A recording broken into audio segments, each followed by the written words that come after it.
जालन्यामध्ये 76वा भारतीय प्रजासत्ताक दिन मोठ्या उत्साहात साजरा करण्यात आला। राज्याच्या पर्यावरण मंत्री तथा जिल्ह्याच्या पालकमंत्री पंकजा मुंडे यांच्या हस्ते मुख्य शासकीय ध्वजारोहण कार्यक्रम संपन्न झाला। शहरातील पोलीस मुख्यालयावर झालेल्या कार्यक्रमामध्ये प्रजासत्ताक दिनानिमित्त मानवंदना देण्यात आली। यावेळी पोलीस पथक आणि स्काउट गाईड पथकाचं पथ संचलन देखील करण्यात आलं।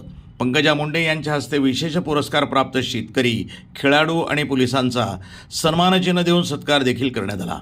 यावेळी प्रजासत्ताक दिनानिमित्त पंकजा मुंडे यांनी केलेल्या भाषणामध्ये जालन्याचे पालकमंत्री पद माझ्यासाठी सुवर्णयोग असून जालना भाईचारा असणारा जिल्हा म्हणून ओळख निर्माण होईल असा विश्वास देखील त्यांनी यावेळी व्यक्त केला।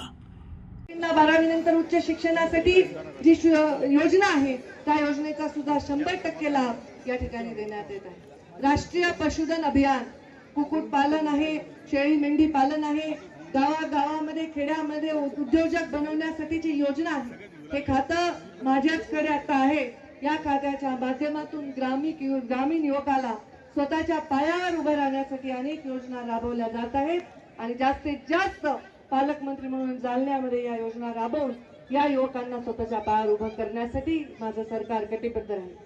केंद्र सरकारच्या महत्त्वाकांक्षी ॲग्री स्टॅक योजनेनंतर महाराष्ट्र सरकारने राज्यातील सर्व शेतकऱ्यांना एक ओळख क्रमांक तयार करण्यात येणार आहे आणि या ओळख क्रमांकाच्या माध्यमातून शेतकऱ्याला वेगवेगळ्या शासनाच्या योजनांचा लाभ मिळणार आहे।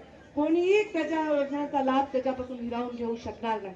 जिल्ह्यामध्ये तत्सम धनगर समाजातील अनेक समाज घटक आहेत जे भटके आणि विमुक्त आहेत। यांना राजे यशवंतराव होळकर महामेश योजनेअंतर्गत आपण वेगवेगळ्या लाभ देणार आहोत आणि यामध्ये प्रत्येक गटामध्ये वेगवेगळ्या लाभांमध्ये 50% अनुदानावर काही योजना आहेत, काही योजना 20% अनुदानावर आहेत। या योजनांची पूर्ण माहिती, प्रशिक्षण आणि लाभ देण्यासाठी आम्ही कटिबद्ध आहोत। स्टील आणि सीड्स उद्योगामुळे हा जिल्हा ओळखला जातो। मी मगाच सांगितलं की एक उद्योग लाखाचा पोशिंदा असतो।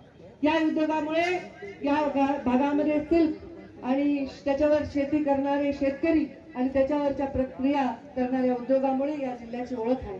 चालू वर्षामध्ये 2046 एकरावर नवीन तुती लागवड करून जालना जिल्हा राज्यात प्रथम क्रमांकावर आहे। याच्याबद्दल मला अभिमान वाटतो। जालन्यामध्ये आंतरराष्ट्रीय दर्जाचे ऑटोमॅटिक ड्रिलिंग मशीनची उभारणी करण्यात आली असून उत्कृष्ट दर्जाचे रेशीम आणि सुताची निर्मिती त्या माध्यमातून करण्यात येते। वेगवेगळ्या योजना राबवत असताना सामाजिक बांधिलकी आणि भान राखून या भागामध्ये मुलींना जास्तीत जास्त शिक्षण मिळावं आणि बालविवाह रोखावे यासाठी सुद्धा डिपार्टमेंट फार चांगलं काम करत आहे। NTV news Marathi, Jalna.